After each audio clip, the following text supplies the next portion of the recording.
परमात्मा श्री कृष्ण की वाणी गीता गुरु शिष्य संवाद है। अतः अर्जुन ने स्वीकार किया कि शिष्यस्तेहं साधिमाम त्वाम प्रपन्नम। भगवन, मैं आपका शिष्य हूं, आपकी शरण हूं। मुझे वो उपदेश दीजिए जिससे मैं परम श्रेय को प्राप्त हो जाऊं। अतः उस परम गुरु के चरणों में गीता आरंभ करने से पूर्व ये स्तुति गुरु वंदना प्रस्तुत की जा रही है। ओम श्री सद्गुरुदेव भगवान की जय।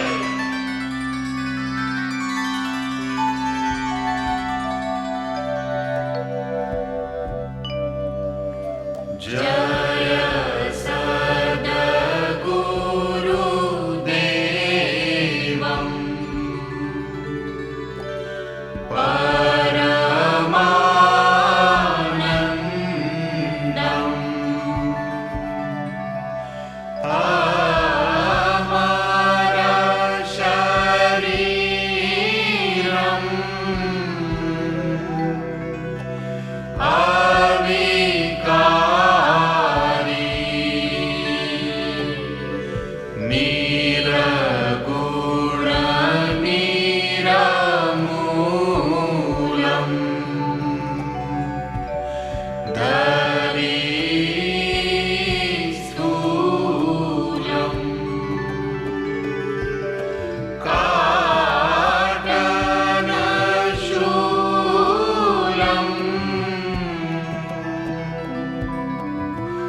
अमृतंश बहनों तथा भाइयों, जिन महापुरुष ने समस्त वेदों का संकलन किया, वेदांत शास्त्र का प्रवर्तन किया, महाभारत तथा भागवत जिनकी कृतियां हैं, उन्होंने शास्त्रों के रूप में किसी ग्रंथ को मान्यता दी तो वो है भगवान श्री कृष्णोक्त गीता।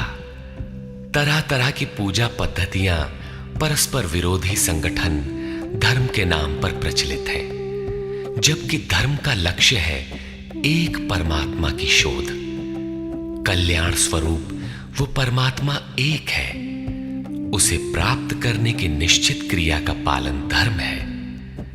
जब परमात्मा एक है, उसे प्राप्त करने की क्रिया एक है, तो बहुत से पंथ क्यों? इसके समाधान के लिए प्रस्तुत है यथार्थ गीता का भावांश, ये गीता कैसेट। धर्म के सरल स्वरूप और उसकी प्राप्ति हेतु निर्धारित क्रिया का क्रमबद्ध तथा पूर्ण विवरण योगेश्वर श्री कृष्णोक्त गीता है। विश्व के प्रत्येक महापुरुष ने जो कुछ भी साधन बताया है, वो सब का सब तथा अनेक गोपनीय स्थितियों का स्पष्टीकरण अकेले गीता में है। इसलिए संपूर्ण मानव जाति के कल्याण का अतर्क शास्त्र गीता है।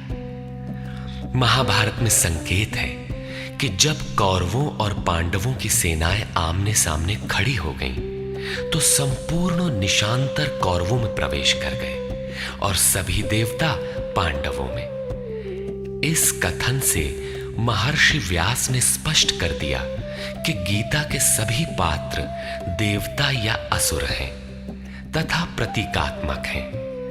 प्रत्येक मनुष्य के अंतःकरण में दैवी और आसुरी दो प्रकृतियां अनादिकाल से हैं। दैवी शक्तियों के सहयोग से जब मनुष्य अपने आत्म स्वरूप की ओर अग्रसर होता है, तो काम, क्रोध, राग, द्वेष इत्यादि आसुरी वृत्तियां बाधा के रूप में आक्रमण करती हैं। उनका पार पाना ही वास्तविक युद्ध है। अर्जुन श्रेय के लिए विकल था। उसकी दृष्टि में श्रेय का उपाय था कुल धर्म, पिंडोदक क्रिया, वर्ण संकर से बचाव, कुल क्षय से बचने के लिए युद्ध न करना इत्यादि। मात्र इतनी सी शंका के समाधान हेतु भगवान को उसे 18 अध्याय गीता समझानी पड़ी। अंत में पूछा कि क्या तेरा मोह नष्ट हुआ? अर्जुन ने स्वीकार किया कि भगवान, मेरा मोह नष्ट हो गया और अब मैं वैसा ही करूंगा जैसा भगवान ने उपदेश दिया है। वस्तुतः ये केवल अर्जुन की शंका नहीं थी, बल्कि मानव मात्र की शंका है कि श्रेय क्या है, उसे कैसे प्राप्त करें। इसलिए स्त्री पुरुष, आबाल वृद्ध, मानव मात्र के लिए गीता के 18 अध्याय का अनुशीलन एवं नियमित पाठ नितांत आवश्यक है, जिससे ब्रह्म विधि की स्मृति सृजित रहे तथा बच्चों में भी इन कल्याणकारी संस्कारों का सृजन हो सके। इस गीता ज्ञान के बिना कोई भी मनुष्य उस ईश्वर के पथ पर नहीं चल सकता। अक्षय सुख, शाश्वत शांति, लोक में समृद्धि तथा मूल शंका समाधान हेतु इन कैसेटों का संकलन किया गया है। इसके नियमित श्रवण से संपूर्ण परिवार तथा स्वजन समुदाय को सुसंस्कृत करें। संसार में कहीं भी मनुष्य हो, उसके लिए गीता सदैव अमृत वाहिनी है। गीता आपका शास्त्र है। गौरव का विषय है कि 5000 वर्ष से भी अधिक अंतराल के बाद श्री कृष्ण का यथार्थ गायन आपके सम्मुख है। जन्म जन्मांतर की रूढ़ियों से ग्रस्त मस्तिष्क को स्वच्छ कर चिंतन के प्रशस्त पथ पर चलने के लिए इन कैसेटों का प्रसारण प्रातः अवश्य करें।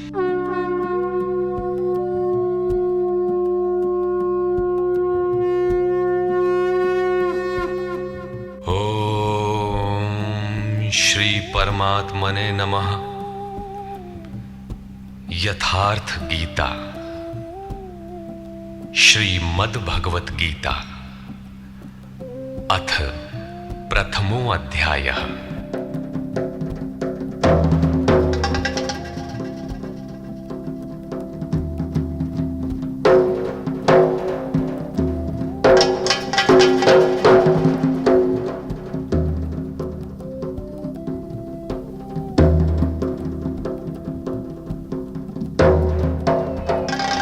धृतराष्ट्र उवाच।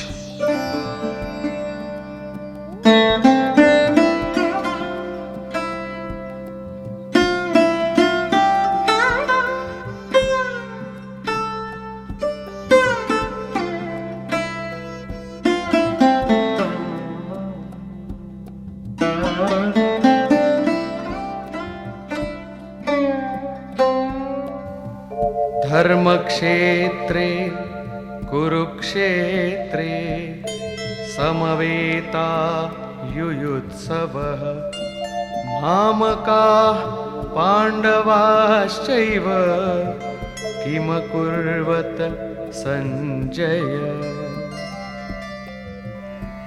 धृतराष्ट्र ने पूछा, हे संजय, धर्म क्षेत्र कुरुक्षेत्र में एकत्र युद्ध की इच्छा वाले मेरे और पांडु के पुत्रों ने क्या किया? अज्ञान रूपी धृतराष्ट्र और संयम रूपी संजय। अज्ञान मन के अंतराल में रहता है। अज्ञान से आवृत मन धृतराष्ट्र जन्मांध है, किंतु संयम रूपी संजय के माध्यम से यह देखता है, सुनता है। वो समझता है कि परमात्मा ही सत्य है। फिर भी जब तक इससे उत्पन्न मोह रूपी दुर्योधन जीवित है, इसकी दृष्टि सदैव कौरवों पर रहती है, विकारों पर ही रहती है। धर्म एक क्षेत्र है। जब हृदय देश में दैवी संपत्ति का बाहुल्य होता है तो यह शरीर धर्म क्षेत्र बन जाता है, और जब इसमें आसुरी संपत्ति का बाहुल्य होता है तो यह शरीर कुरुक्षेत्र बन जाता है। कुरु अर्थात करो। ये शब्द आदेशात्मक है। भगवान श्री कृष्ण कहते हैं, प्रकृति से उत्पन्न तीनों गुणों द्वारा परवश होकर मनुष्य कर्म करता है। वो क्षण मात्र भी कर्म किए बिना नहीं रह सकता। गुण उससे करा लेते हैं। तीनों गुण मनुष्य को देवता से कीट पर्यंत शरीरों में ही बांधते हैं। जब तक प्रकृति और प्रकृति से उत्पन्न गुण जीवित है, तब तक कुरु लगा रहेगा। अतः जन्म मृत्यु वाला क्षेत्र, विकारों वाला क्षेत्र कुरुक्षेत्र है, और परम धर्म परमात्मा में प्रवेश दिलाने वाली पुण्यमयी प्रवृत्तियों का क्षेत्र धर्म क्षेत्र है। पुरातत्वविद पंजाब में काशी प्रयाग के मध्य तथा अनेकानेक स्थलों पर कुरुक्षेत्र की शोध में लगे हैं, किंतु गीताकार ने स्वयं बताया है कि जिस क्षेत्र में यह युद्ध हुआ वो कहां है। इदं शरीरम कौन्तेय क्षेत्र मित्यभिधीयते। अर्जुन, ये शरीर ही क्षेत्र है, और जो इसको जानता है, इसका पार पा लेता है, वो क्षेत्रज्ञ है। आगे इन्होंने क्षेत्र का विस्तार बताया, जिसमें 10 इंद्रियां, मन, बुद्धि, अहंकार, 5 विकार और 3 गुणों का वर्णन है। शरीर ही क्षेत्र है, एक अखाड़ा है। इसमें लड़ने वाली प्रवृत्तियां 2 हैं, दैवी संपद और आसुरी संपद। पांडु की संतान और धृतराष्ट्र की संतान सजातीय और विजातीय प्रवृत्तियां। अनुभवी महापुरुष की शरण जाने पर इन दोनों प्रवृत्तियों में संघर्ष का सूत्रपात होता है। यह क्षेत्र क्षेत्रज्ञ का संघर्ष है, और यही वास्तविक युद्ध है। विश्व युद्धों से इतिहास भरा पड़ा है, किंतु उनमें जीतने वालों को भी शाश्वत विजय नहीं मिलती। ये तो आपसी बदले हैं। प्रकृति का सर्वथा शमन करके प्रकृति से परे की सत्ता का दिग्दर्शन करना और उसमें प्रवेश पाना ही वास्तविक विजय है। यही एक ऐसी विजय है जिसके पीछे हार नहीं है। यही मुक्ति है जिसके पीछे जन्म मृत्यु का बंधन नहीं है। इस प्रकार अज्ञान से आच्छादित प्रत्येक मन संयम के द्वारा जानता है कि क्षेत्र क्षेत्रज्ञ के युद्ध में क्या हुआ। अब जैसा जिसके संयम का उत्थान है, वैसे वैसे उसे दृष्टि आती जाएगी। संजय उवाच।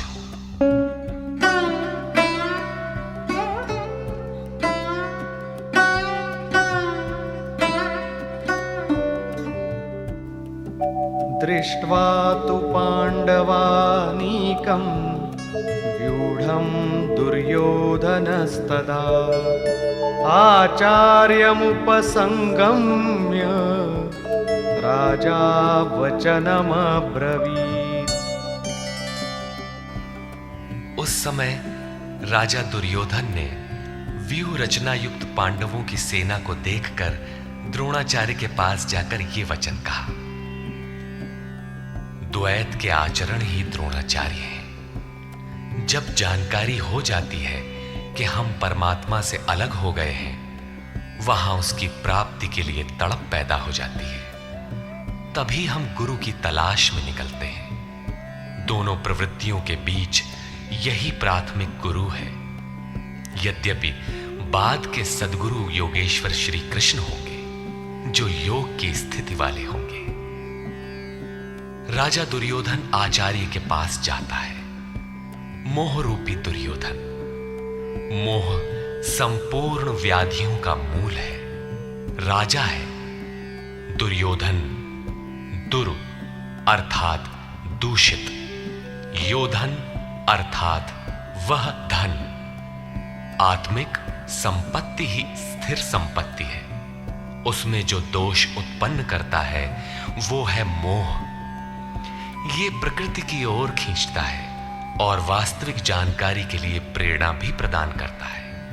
मोह है तभी तक पूछने का प्रश्न भी है, अन्यथा सभी पूर्ण ही है। अतः व्यूह रचना युक्त पांडवों की सेना को देखकर, अर्थात पुण्य से प्रवाहित सजातीय वृत्तियों को संगठित देखकर, मोह रूपी दुर्योधन ने गुरु द्रोण के पास जाकर यह कहा।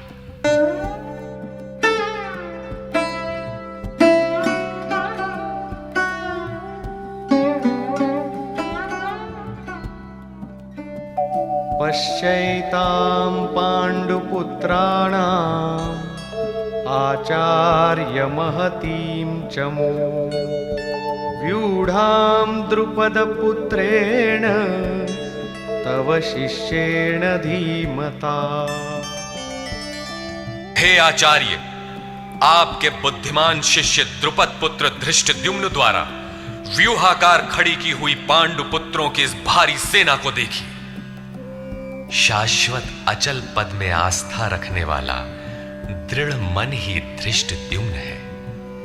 यही पुण्यमयी प्रवृत्तियों का नायक है। साधन कठिन न मन कर टेका। साधन कठिन नहीं, मन की दृढ़ता कठिन होनी चाहिए। अब देखें सेना का विस्तार।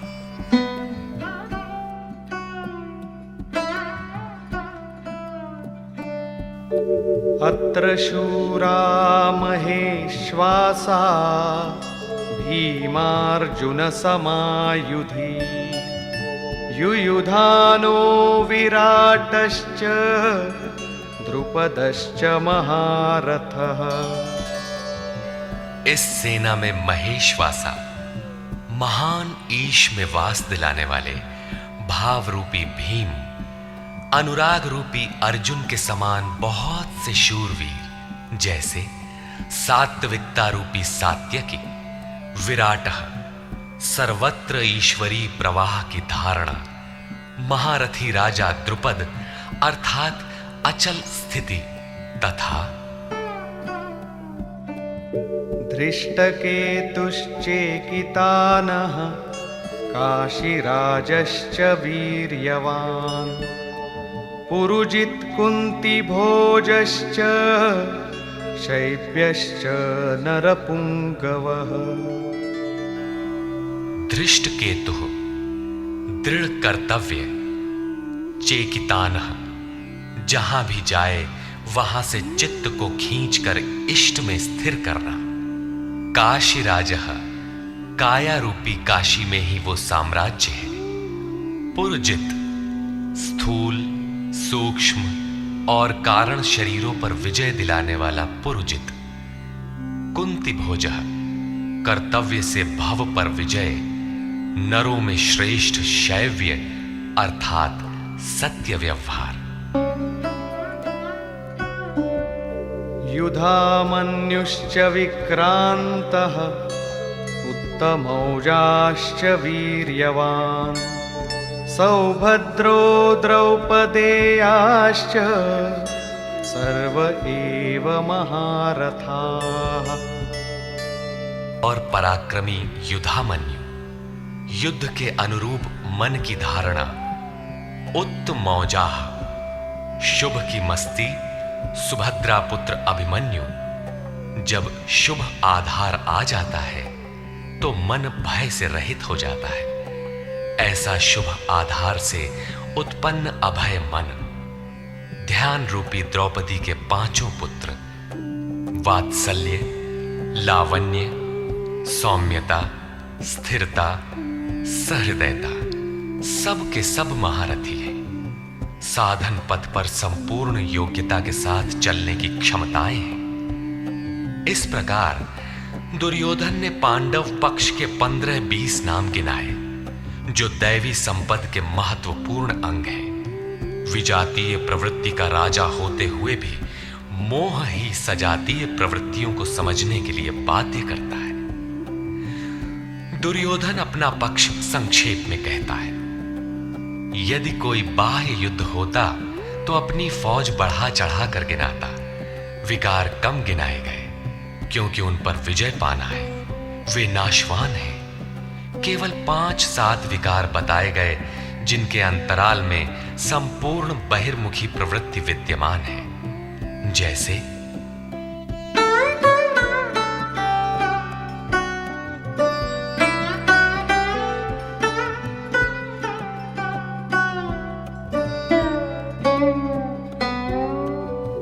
अस्माकं तु विशिष्टाये तान्निबोध द्विजोत्तम।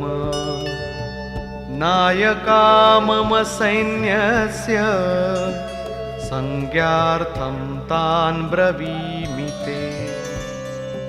द्विजोत्तम, हमारे पक्ष में जो जो प्रधान हैं उन्हें भी आप समझ लें।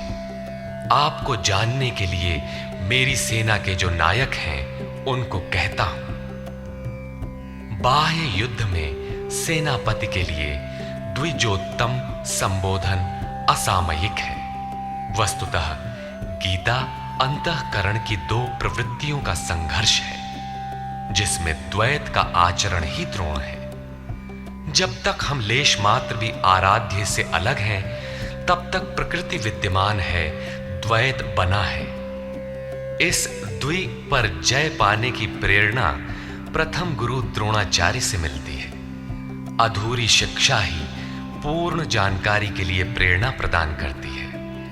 वो पूजा स्थली नहीं, वहां शौर्य सूचक संबोधन होना चाहिए। विजातीय प्रवृत्ति के नायक कौन कौन हैं?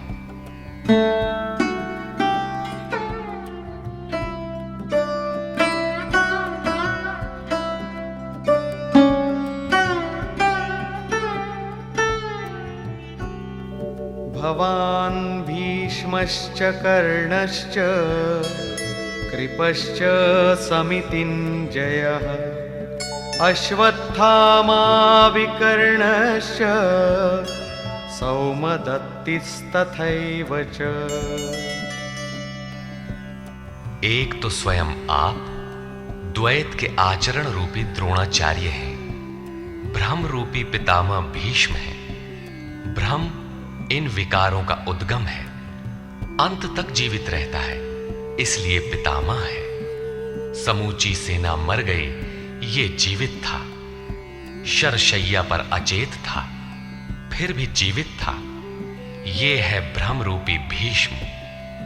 भ्रम अंत तक रहता है। इसी प्रकार विजातीय कर्म रूपी कर्ण तथा संग्राम विजयी कृपाचार्य है। साधनावस्था में साधक द्वारा कृपा का आचरण ही कृपाचार्य है। भगवान कृपाधाम है और प्राप्ति के पश्चात संत का भी वही स्वरूप है। किंतु साधन काल में जब तक हम अलग हैं, परमात्मा अलग है। विजातीय प्रवृत्ति जीवित है, मोहमयी घिराव है। ऐसी परिस्थिति में साधक यदि कृपा का आचरण करता है तो वो नष्ट हो जाता है। सीता ने दया की तो कुछ काल लंका में प्रायश्चित करना पड़ा। विश्वामित्र दयार्द्र हुए, पतित होना पड़ा। योग सूत्रकार महर्षि पतंजलि भी यही कहते हैं, ते समाधा वुपसर्गा व्युत्थाने सिद्धयः। व्युत्थान काल में सिद्धियां प्रकट होती हैं, वे वास्तव में सिद्धियां हैं, किंतु कैवल्य प्राप्ति के लिए उतनी ही बड़ी विघ्न हैं जितने काम, क्रोध, लोभ, मोह इत्यादि।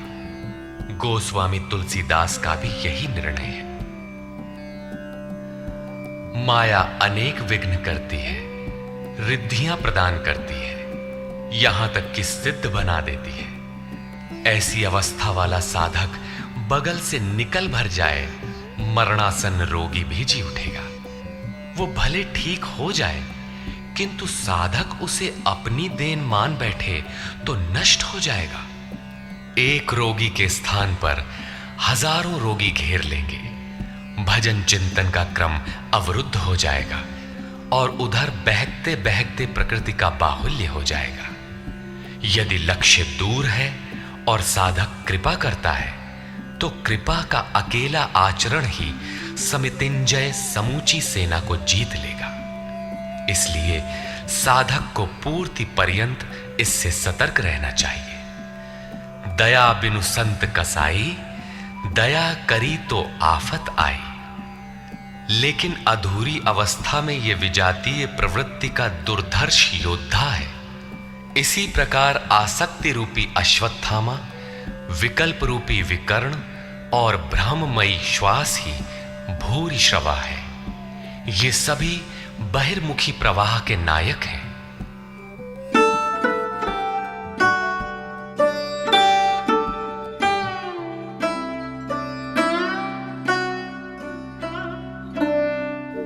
अन्ये च बहवः शूराः मदर्थे त्यक्तजीविताः नानाशस्त्रः प्रहरणाः सर्वे युद्धविशारदाः।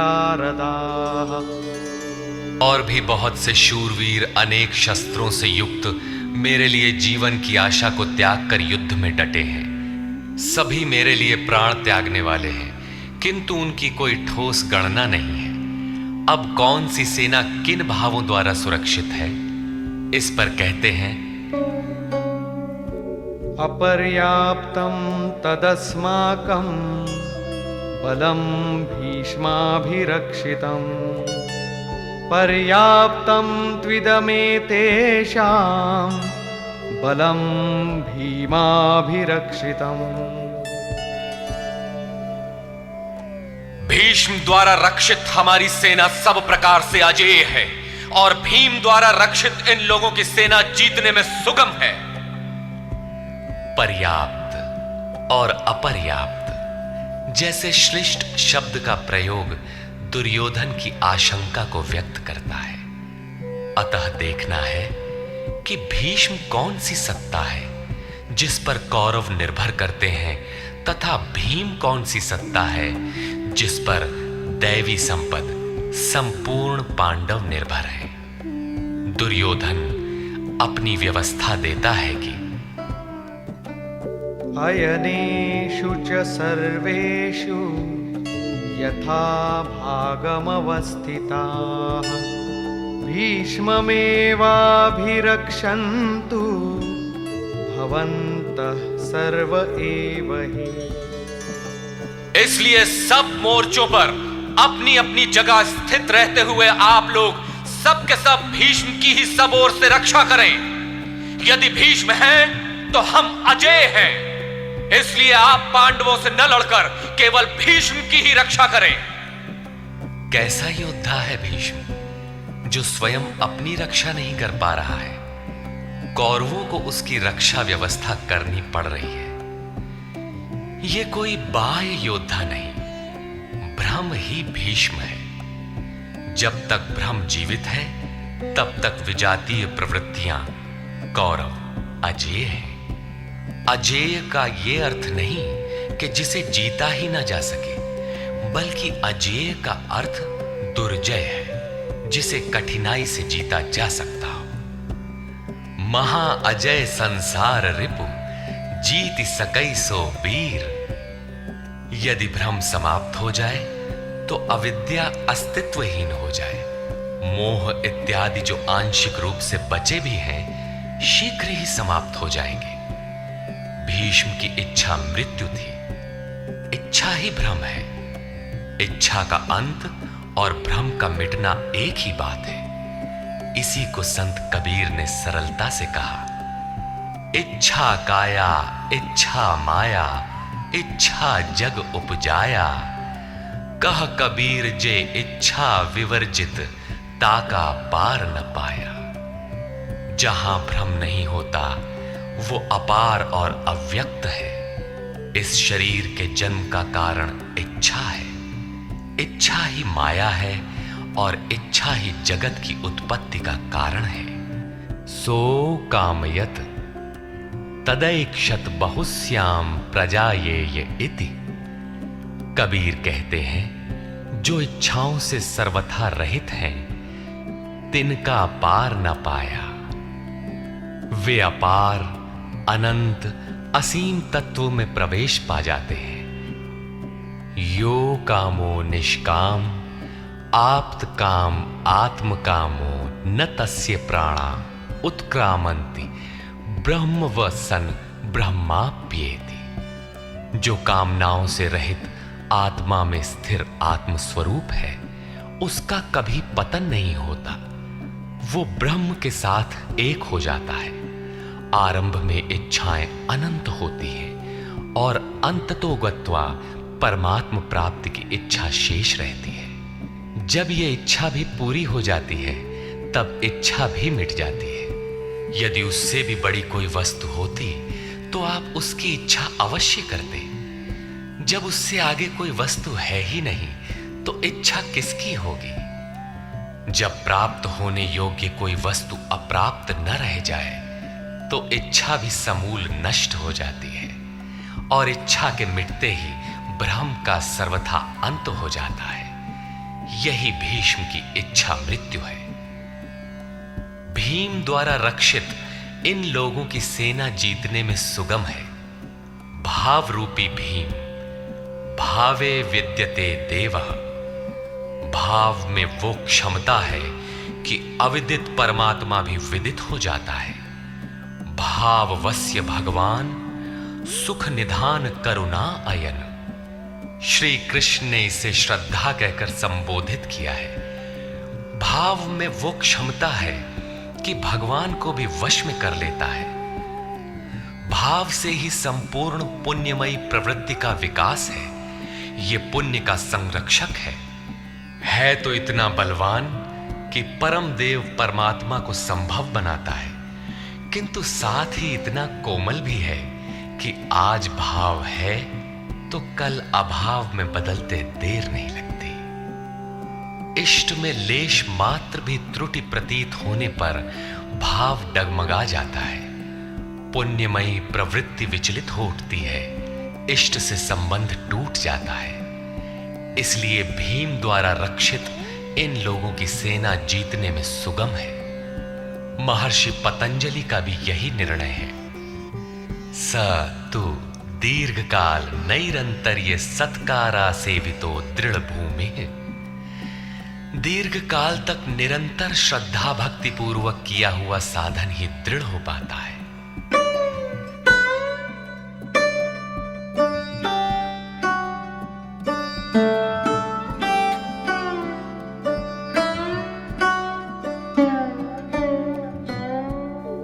तस्य संजनयन् हर्षं कुरु वृद्धः पितामहः सिंहनादं विनद्योच्चैः शंखं दद्मौ प्रतापवान्।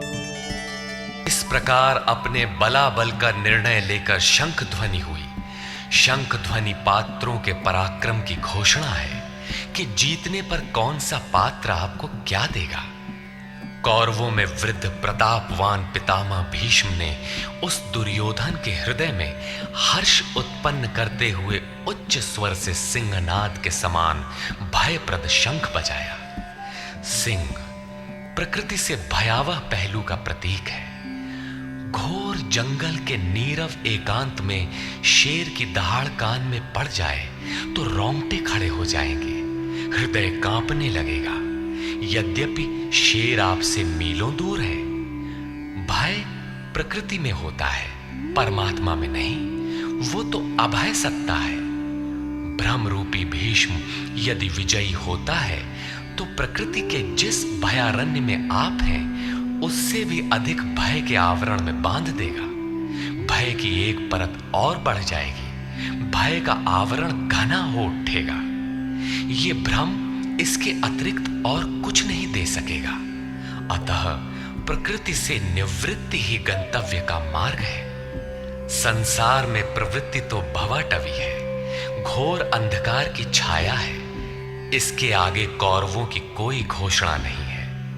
कौरवों की ओर से कई बाजे एक साथ बजे, किंतु कुल मिलाकर वे भी भय ही प्रदान करते हैं, इससे अधिक कुछ नहीं। प्रत्येक विकार कुछ न कुछ भय तो देता ही है।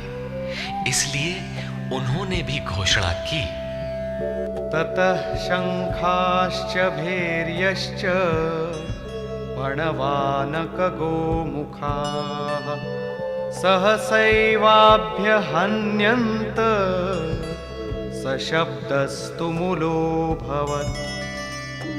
तदनंतर अनेक शंख, नगारे, ढोल और नरसिंहादि बाजे एक साथ ही बजे। उनका शब्द भी बड़ा भयंकर हुआ। भय का संचार करने के अतिरिक्त कौरवों की कोई घोषणा नहीं है। बहिर्मुखी विजातीय प्रवृत्ति सफल होने पर मोहमय बंधन और घना कर देती है। अब पुण्यमयी प्रवृत्तियों की ओर से घोषणाएं हुई, जिनमें पहली घोषणा योगेश्वर श्री कृष्ण की है।